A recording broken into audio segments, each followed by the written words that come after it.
सुप्रभात बच्चों, आज हम पढ़ेंगे वर्ण के बारे में, वर्ण विचार के बारे में। वर्ण विचार क्या होते हैं? ठीक है बेटा, जब हम बात करते हैं तो हमारे मुंह से जो ध्वनियाँ निकलती हैं वे वर्ण कहलाती हैं। मानव मुख से निकलने वाली ध्वनियों को वर्ण कहा जाता है। पुराने समय में मानव ने जो हमारे मुंह से जो भी ध्वनियाँ निकली उनको एक सिंबल के रूप में लिखना शुरू कर दिया। जैसे हमारे मुंह से निकला का, तो उन्होंने का को ऐसे लिखा।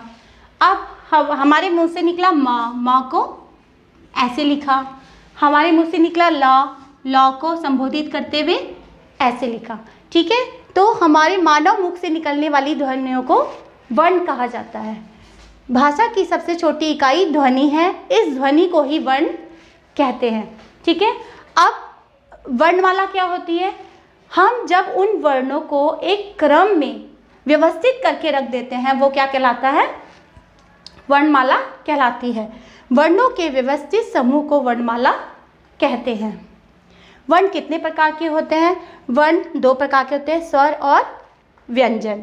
ठीक है, स्वर बेटा 11 होते हैं और व्यंजन 33 होते हैं। ठीक है, स्वर कहते हैं वे वर्ण जिनका उच्चारण करते समय मुख से निकलने वाली वायु के मार्ग में रुकावट नहीं होती, स्वर कहलाते हैं। जब हम कोई बात कहते हैं, जब हम बातें करते हैं तो हमारे मुख से निकलने वाली ध्वनियों में कोई रुकावट नहीं होती। हमारे प्राणवायु में, मुख से निकलने वाली प्राणवायु में कोई बाधा नहीं होती है, तो उससे क्या कहते हैं? वो क्या कहलाते हैं? स्वर कहलाते हैं। स्वर बिना किसी रुकावट के मुख से बाहर आते हैं। ठीक है, स्वर कितने होते हैं? 11 होते हैं, जिनमें है आ ई उ ऋषि। ठीक है, ए आई ओ औ, ये 11 स्वर होते हैं। ठीक है, बट एक चीज़ और ध्यान देने वाली है बेटा, जब हम इनकी मात्राओं का यूज़ करते हैं, व्यंजन में इनकी मात्राओं को जोड़ते हैं, तो सिर्फ 10 मात्राएं ही स्वर की यूज़ होती हैं। ठीक है, इसमें से आ की मात्रा नहीं होती है। ठीक है, जब कभी अगर हमसे पूछा जाए कि स्वर की कितनी मात्राएं होती है, तो स्वर की कितनी मात्राएं होती हैं? 10 मात्राएं होती हैं। स्वर 11 होते हैं बट मात्राएं 10 होती हैं, क्योंकि आ की कोई मात्रा नहीं होती। जैसे हमने का लिखा, तो अगर का में हम किसी मात्रा का प्रयोग करते हैं तो ये आ की मात्रा हो जाती है, का हो गया। ठीक है, अगर हमने ये बड़ी की मात्रा लगा दी, की हो गया। अगर हमने यहाँ पे मान लिया जाए ऊ की मात्रा लगा दी तो ये कु हो गया। अगर हमने इसमें ए की मात्रा लगा दी, के हो गया, ऐसे। ठीक है, तो आ की मात्रा नहीं होती, बाकी सबकी मात्राएं होती हैं। ठीक है, अब मैं आपको व्यंजन के बारे में समझाती हूँ। अब हम बात करेंगे व्यंजन के बारे में। ठीक है, वे वर्ण जो स्वरों की सहायता से बोले जाते हैं व्यंजन कहलाते हैं। ठीक है, स्वरों को बोलने के लिए किसकी सहायता नहीं ली जाती है, और व्यंजनों को बोलने के लिए हम स्वरों की सहायता लेते हैं। तो स्वरों की सहायता लेने वाले वर्णों को क्या कहते हैं? हम व्यंजन कहते हैं। ये बिना स्वरों की सहायता के नहीं बोले जाते हैं। और व्यंजन कितने होते हैं? व्यंजन 33 होते हैं। 33 व्यंजन होते हैं, जिनमें अब हमें याद करने के लिए देखो मैं आपको सबसे इजी वे बताती हूँ। इन्हें कैसे याद करेंगे? शुरू की लाइन हम याद कर लेंगे, शुरू की लाइन याद करेंगे, कचट तप, इन तीनों को और इन दोनों को साथ में याद करेंगे, कचट तप। ठीक है, कचट तप करके हम याद करेंगे तो हमें शुरू के जो वर्ड हैं वो याद हो जाएंगे। ठीक है, अब क्या करेंगे? क ख ग घ ण, च छ ज झ ञ, ठ ठ ड ढ ण, त थ द ध न, प फ ब भ म, य र ल व श श श ह। इनके बारे में मैं आपको बाद में बताऊंगी, पहले इतना याद कर लेंगे। ये क ख ग घ ण, च छ ज झ ञ, ट ठ ड ढ ण, त थ द ध न और प फ ब भ म। इनकी टोटल संख्या 5 करके 25 है। ठीक है, इन 5 लाइनों में 25 वर्ण आपके आते हैं। वो कैसे बोले जाते हैं वो मैं आपके बताती हूँ। देखो बेटा, ये हमारा, मान लिया जाए ये हमारा गला है। ठीक है, ये हमारा गला है। ठीक है, तो जब हम यहाँ गले से हमारी वायु निकलती है, वो डायरेक्ट निकलती है, जो गले से हमारी वायु निकलती है, यहाँ से निकलती है, तो वो क्या कहलाती है? कंठे। कंठे से निकलती है तो कंठे व्यंजन कहलाती है। कंठ से डायरेक्ट निकलने वाली वायु कंठे व्यंजन कहलाती है। फिर कंठ से, उसमें आपका कंठे व्यंजन में आता है क ख ग घ ण।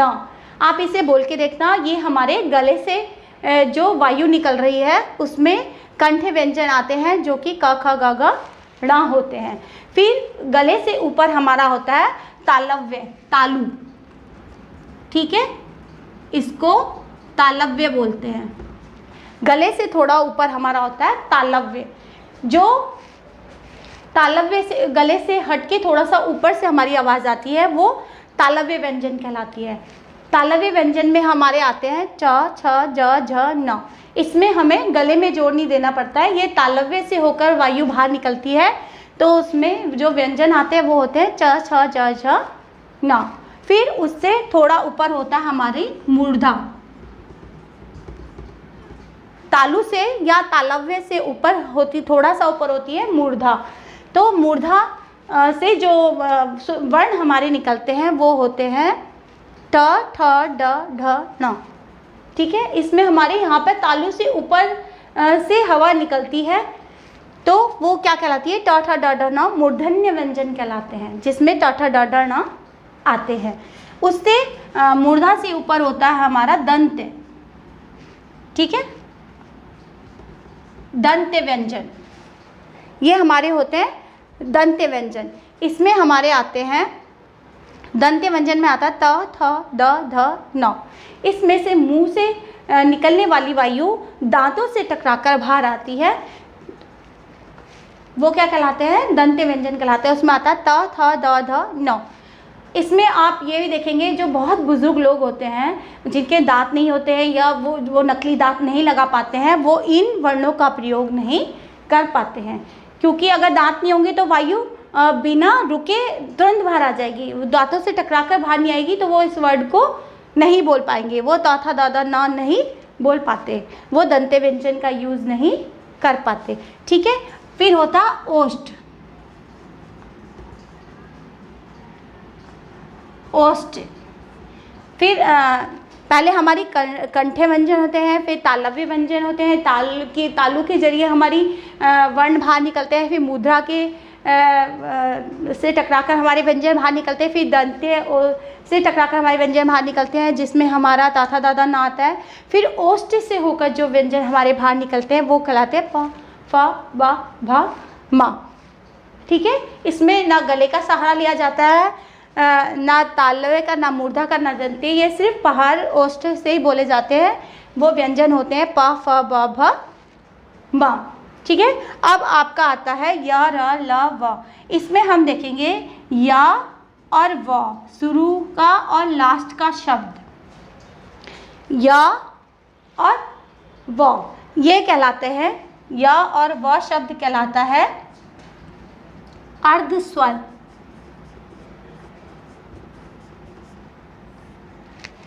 इसमें हमें कम समय लगता है व्यंजन है, बट इसे हमें बोलने में कम टाइम लगता है, या और व को बोलने में, तो ये अर्ध स्वर भी कहलाते हैं। या और व आपके अर्ध स्वर कहलाते हैं। ला हमारा क्या है? लॉ में हमें थोड़ा सा टाइम लगता है, तो लॉ हमारा क्या कहलाता है? पार्श्व व्यंजन कहलाता है, ठीक है। इसमें आपने सुना होगा कि लता मंगेशकर भी पार्श्व गायिका थी, ठीक है।